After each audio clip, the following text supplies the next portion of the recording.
Okay, we're going to discuss the cancellation of contract, release of deposit, and cancellation of escrow. Now, this form I think is really important because a lot of people feel that this is just one form, but it's not. There's actually three different things going on here, and it's kind of broken down into two parts. The top half of the form is your cancellation of the contract. So this nullifies, cancels the agreement between the buyer and the seller. But this has nothing to do with the escrow or with the earnest money deposit.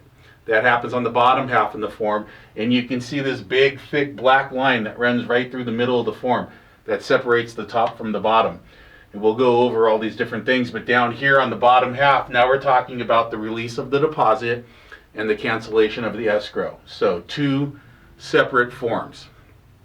Back up here to the top, of course, as always, it would be in accordance to the terms and conditions of the purchase agreement.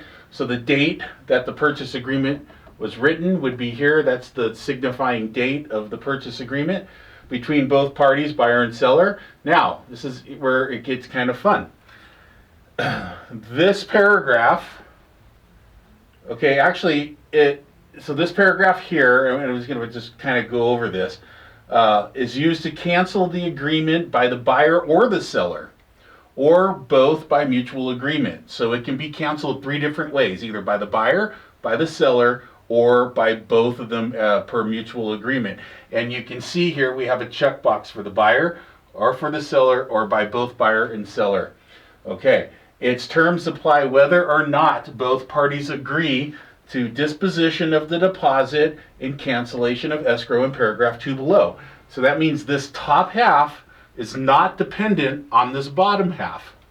So that being said, as soon as a buyer or a seller or both check one of these boxes and pick a reason for why they're canceling, as soon as they sign it, it's canceled.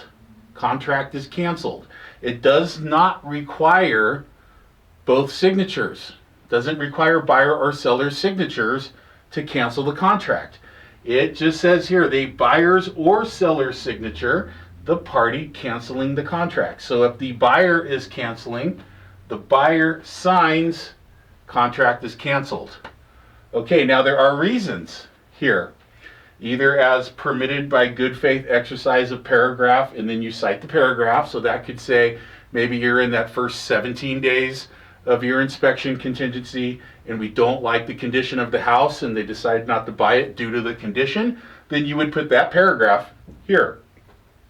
So whichever paragraph is a good faith reason to cancel would go there. Or how about, because if you're a seller canceling, most likely, right, because buyer has failed to remove the applicable contingency or take the applicable contractual action after being given a notice to the buyer to perform. So that's going to be the reason why most of the time a seller would cancel. Again, notices the seller perform come at a much lesser rate, but you could also do it here as well. Let's say the seller wasn't delivering the disclosures on time and had been carrying on and can't get them, and the buyer just gets frustrated and wants to go find another house with a seller who's more cooperative. That would take place right there. You would be, because the seller has failed to remove a contingency or take applicable contractual action, which would be what that would be there right there, after being given a notice the seller to perform.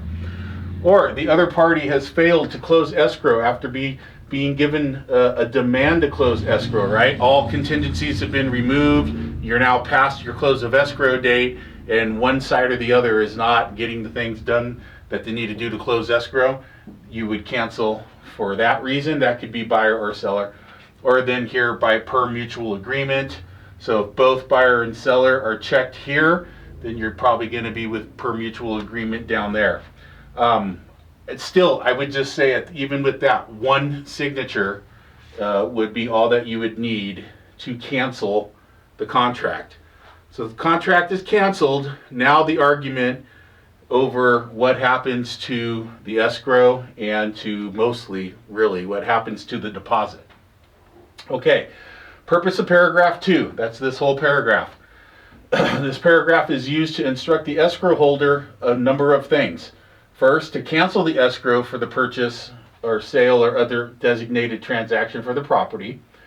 And 2, what to do with the deposit. It has no effect on the cancellation of contract pursuant to paragraph 1 up above, even if both parties to the agreement do not sign below. Because on the bottom of this form, it's going to take, where is it? Here it is. Mutual agreement of signatures, okay, a buyer and a seller, to cancel a escrow and to disperse a deposit. We need mutual consent, okay?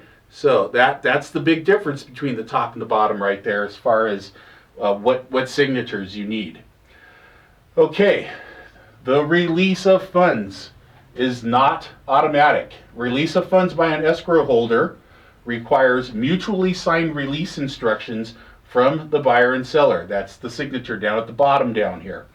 It's either by signatures by the buyer and seller, okay, or by a judicial decision, so this goes to court and a judge decides, or by an arbitration award, right? You go to mediation and then you go to arbitration, and then there's an award that comes out of the arbitration if we can't figure it out in a mediation.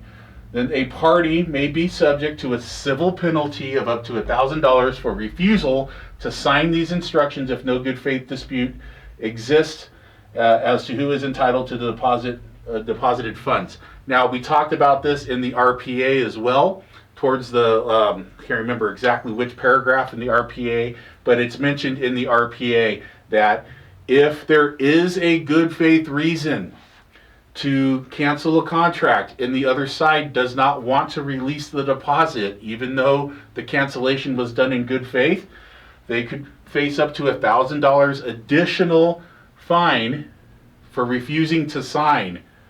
That's on top of what the EMD return back to one party or the other would be. Okay. So then let's talk about how we continue to go down this full release. The buyer and seller cancel escrow number with escrow holder. Okay, the parties mutually release each other from any obligation to buy, sell, or exchange the property under the agreement, right? Then they mutually release each other from all of their claims, actions, and demands that each may have against each other by reason of the agreement. And then 3, intend that all other rights and obligations arising out of the agreement are null and void. This is how it defaults, because this is how you would most likely or most appropriately want to cancel an escrow, right? We just agree to go our separate ways. We're not holding each other responsible for any claims, any actions, any demands. We've just agreed to shake hands and walk away. That would be here. Then you have 3 different ways to exchange the money, the deposit. Either first by seller authorizes release of the buyer's deposit to the buyer, okay, or the buyer authorizes release of buyer's deposit to the seller.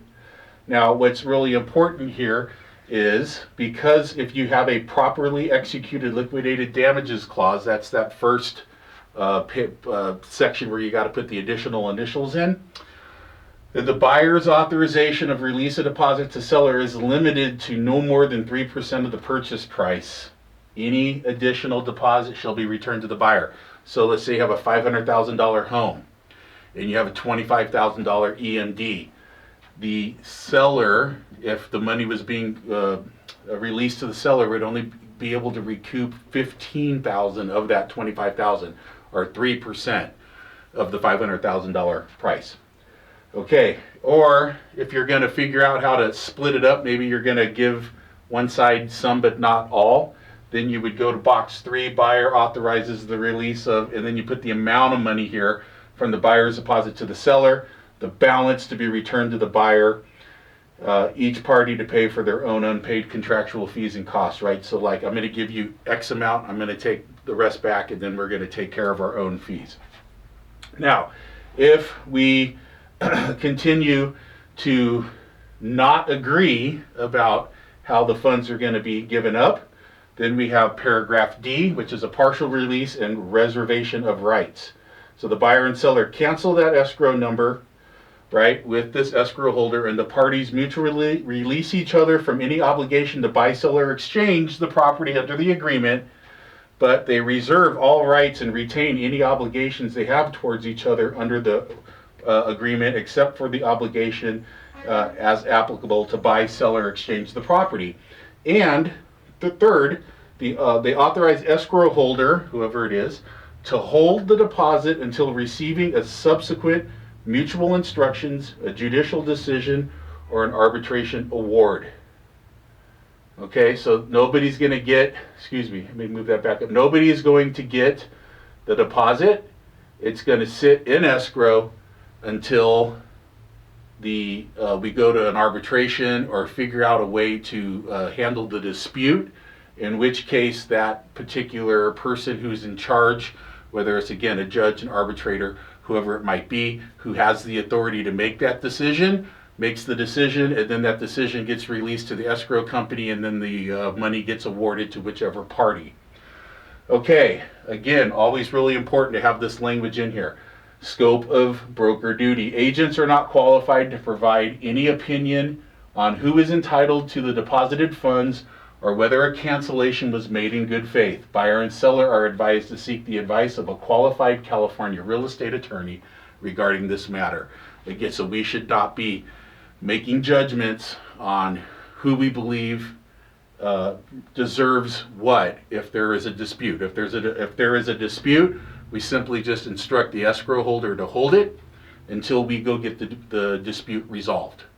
All right, so hopefully that sheds a little bit of light on this two-part form that is known as one form.